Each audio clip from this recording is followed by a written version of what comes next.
You're listening to Dodge Movie Podcast. Your hosts are Christy and Mike Dodge, the founders of Dodge Media Productions. We produce films and podcasts, so this is a podcast about films. Join them as they share their passion for filmmaking.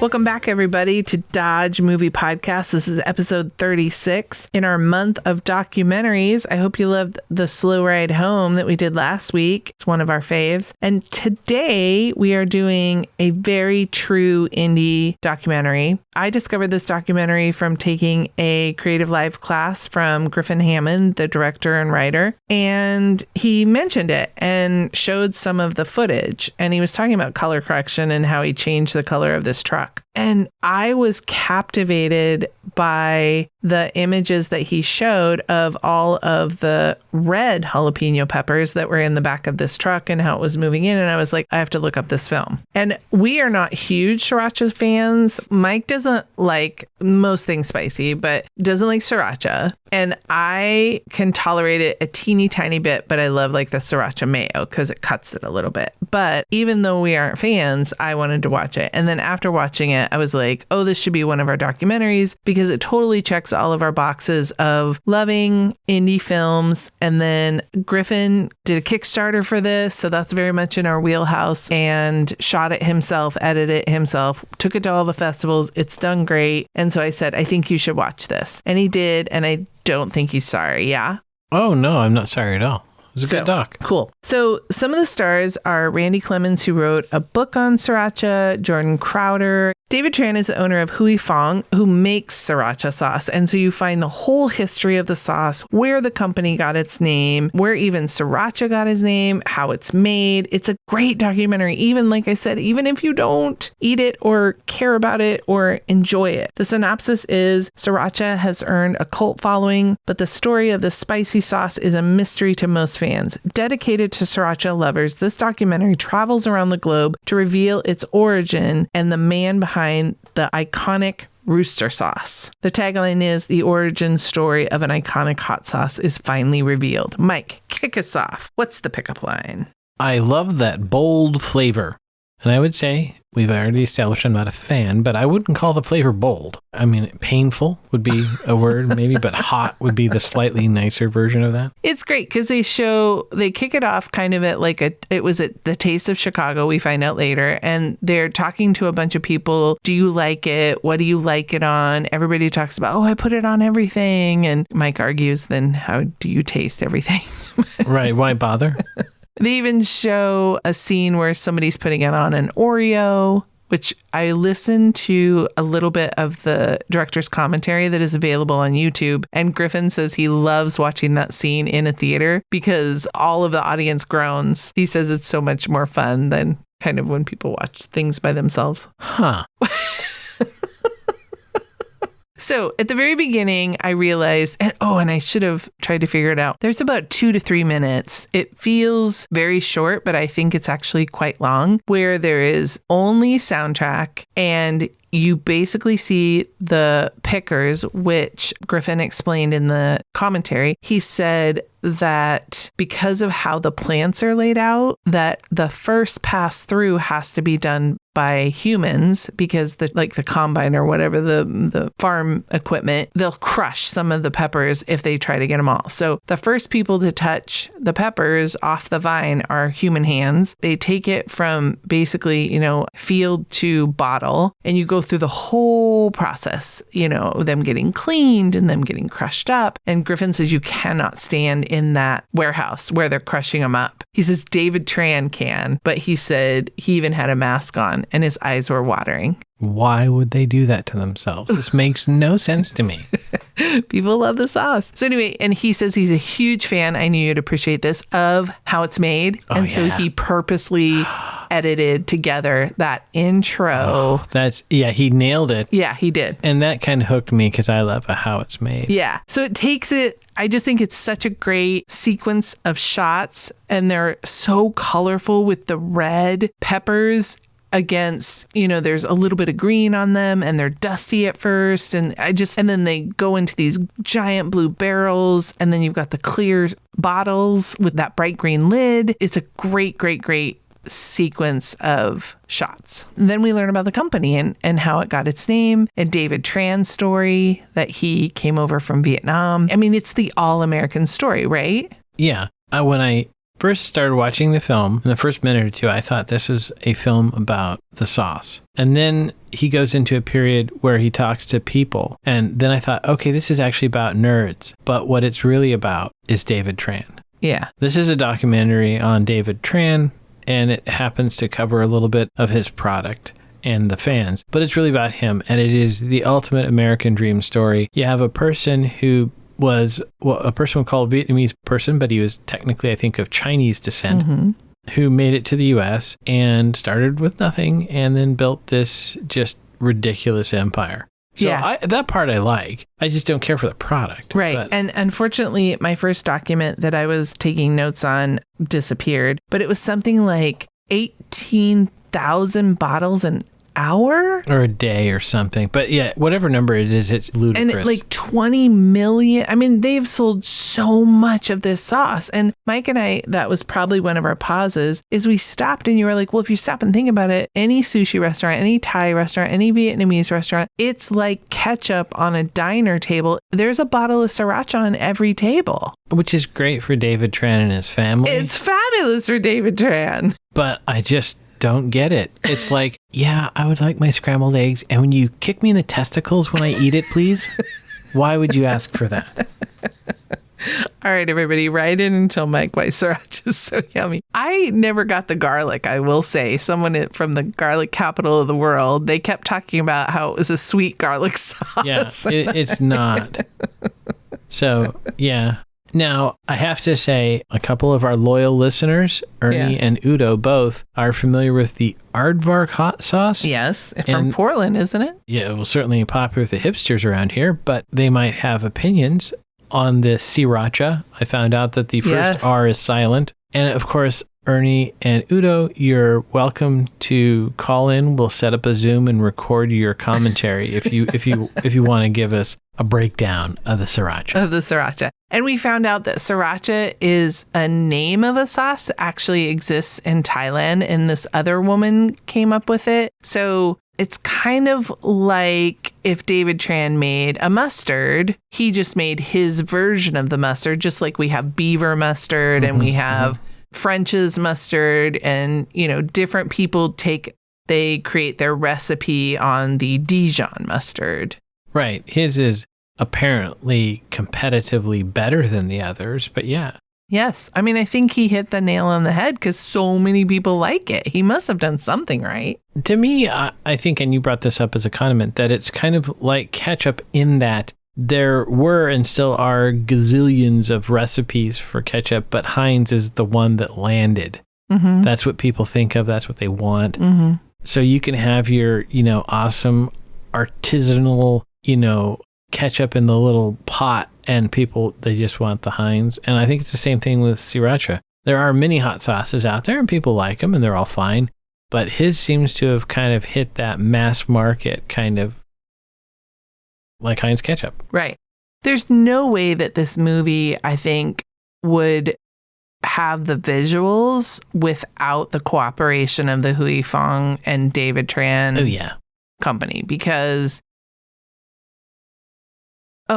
they make so much Sriracha that there's one farm in, where was it? It was in California. It's in California, Central California somewhere, 175,000 acres. Irwindale is where the new plant is. So I drove through Irwindale for many years. And back in the day, it had pretty much only the Miller Brewery. There were a lot of other small things, but nothing you'd ever heard of. And there was a quarry. And for a while, the rumor was the Oakland Raiders football team was going to move to a stadium built in that quarry. So every comedian out there, including Carlos Mencia, made the joke that they just run the line directly from the beer factory under I-10 to the stadium. Just save things, right? That didn't turn out that way. Nothing ever happened to that. But apparently, Hui Fong has found some factory space there in Irwindale. It takes a lot of farmland to make all the peppers for Sriracha sauce. Yeah. A lot. Yeah. And I can't believe, one farmer, his whole living is just supplying peppers to Hui Fong. I think that guy is nervous every day. No, he's not. Well, because how is he going to keep up with David Tran's needs? Like, somebody else is going to come in there, right? You He's think terrified. that somebody's going to upsot? No, I think David Tran's going to have to diversify. I don't think that one guy is going to be able to supply all the peppers that Hui Fong needs. Oh, you're saying that he'll need more. Yeah, then once somebody else is in there, then they're going to have a price competition thing. It's not good. I thought you were saying somebody else was going to try to knock off Sriracha. I mean, I'm sure there are a bunch of guys who wake up every day say they're going to do that, but I don't think they are. Right. Well, then just think of all the byproducts. Like in the film, they talk about there's this woman and she makes peach sriracha jam. And then we all know that the sushi places make the spicy mayo. Mm-hmm. Like it's in everything. It's like Heinz 57. Yeah, I know. It's huge. Anyway. Okay. But the film. The film. What do you think about how Griffin did? I think it did a good job. Like I said, it starts out as how it's made. It's fun that he actually did that on purpose because he landed that. And then he has a bunch of what I call sriracha nerds. And it's kind of playful, I think. They're weirdos. He finds the really extreme people. I'm sure there's millions or billions of people who like this stuff who are reasonable. But then he finds the 6 people in Chicago who are unreasonable. And I thought it was clever filmmaking when one of the people says something about stoners and he edits in another spot where somebody gives that Seth Rogen stoner laugh. I thought that was nice filmmaking. But so you go through a little bit of that period where, oh, okay, this is just about kind of these eccentric people who are way too obsessed with a condiment. And then we find out about David Tran. He segues into that. Really well done, because I think if you had said, watch this 12-minute documentary about an immigrant, people would be like, yawns. Yeah. But he starts out kind of, at the condiment. He goes by way of the fans and these people who talk about how excited they are. All to set up the scene where there's like some food thing in LA and David Tran is standing there and nobody knows who he is. Yeah. And so after they've just like raved, all these foodies rave about this condiment, the guy's standing there, he's just looking around. Yeah. He's chilling out. So I wonder if people recognize him now. Yeah, he might not enjoy that. He doesn't seem like he's a guy who wants fame. He's a sweet man. Like he just, he wants to come to work. His son-in-law says he's like the hardest working guy. He's always walking around the plant. Like, he just seems like the sweetest guy that makes this very spicy sauce. And I also thought it was kind of a good visual gag almost, that his son-in-law is this like 6.5 foot tall, really pale white guy. And then you get David Tran who's like 5'2" or something. Yeah. It's just that visual distinction was kind of fun when the son-in-law's like, oh yeah, like I'm his right-hand man. And you're like, are you sure you know what we're talking about? Like, are you in the right documentary? But yeah. I feel like he could weed out a la Gung Ho, which is such a timely reference, I know. But like some investor or something comes through and says something racist because he thinks that the white kid will be on his side. Yeah. And he's just like, all right, beat feet, pal. That's my father-in-law. Yeah. Oh boy, that's a classic, by the way, Michael Keaton film from the 80s. Yeah. Gung Ho. Could not be made today. Yeah. One thing I thought was cool too is there are more than one song, and Griffin got at least the rights to play 3 of them. Songs about Sriracha. Griffin got the rights to be able to play at least 3 of them in the film. I thought that was kind of a fun little addition. The writing of the title and the songs is all practicals. He had someone write that on a blue screen, I think he said. Now, for a lower budget, I don't know how he got the lettering, because the like Chiron style lettering titling used what looked like it was, squirted sriracha to draw. Yeah, but you that's could what tell I'm telling you. He did font. that. No, he did that. He did that. Yeah, he had somebody write it on a blue screen. That's what I was just talking about. When you said blue, I thought you were talking about like a physical card, but now I see what you're saying is, he was using like the blue or the green screen to pull the transparent background. Yeah. Oh. And he goes, that's not my writing. I can't write like that. It was a lady. He had a female that he knows write Sriracha with the bottle. That was a practical. Well, then that explains how he could afford a custom font, because he basically just spent $1.99 for a bottle of Sriracha. Right. So just one quick thing I want to say, like, to me, this was very ambitious indie filmmaking because he went to Thailand. I mean, it wasn't just like he stayed in his little area of Rosemead and Irwindale. He flew to Thailand to find out more about the sauce that was invented there. But I think he flew with one of the Sriracha nerds. Yes, it was Randy Clemens who wrote the cookbooks. Which I find it ironic that you were introduced to the filmmaker by a class on color timing, because some of the footage from Thailand was obviously not timed to match the rest of the film. So that may have been a creative choice, but... Well, I wonder if this explains it. He said he was not going to put himself in the film because he feels like that's a crutch that a lot of directors do. Yes. But he also was narrating it, probably for cost, and he knows that the audience will connect more to the narrator if they know where that voice is coming from. And so he screened it for some friends and they said, hey buddy, put yourself in there. So was he using some sort of a camera in those shots that he could not color correct? Or it was an artistic choice because he wanted it to stand out, to not be part of the film. The film. I don't know. That's a really good question. But speaking of the director putting themselves in the film. Yeah.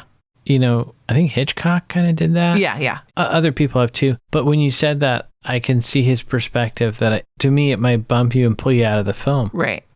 So I don't think I mind a documentary where the documentarian is not in it. I think I'm okay with that. Yeah. I understand there's a guy making the movie who's separate. I think it depends on the doc and the subject and everything. Yeah. Although then the question is he just VO? But yeah. Something to noodle on. Something to noodle on, kids. All right. Shall we go to the numbers? Let's. Okay. So this movie came out in 2013. The budget was $23,009. Got to keep track of that. Yeah. The reason I add that is because he Kickstarted it, crowdfunded it, and there's somebody who gave that $9. They deserve to be acknowledged. I like it. Yeah. So it has an IMDb score of 7.4. I'd say that's probably pretty fair. Like, it's not a stellar movie, but it's I think it's a great little indie movie if you're interested in Sriracha. Yeah, it's a short watch. Yeah. It's only 33 minutes and let's see, we're right about 23 minutes. So we've almost talked as long as the film.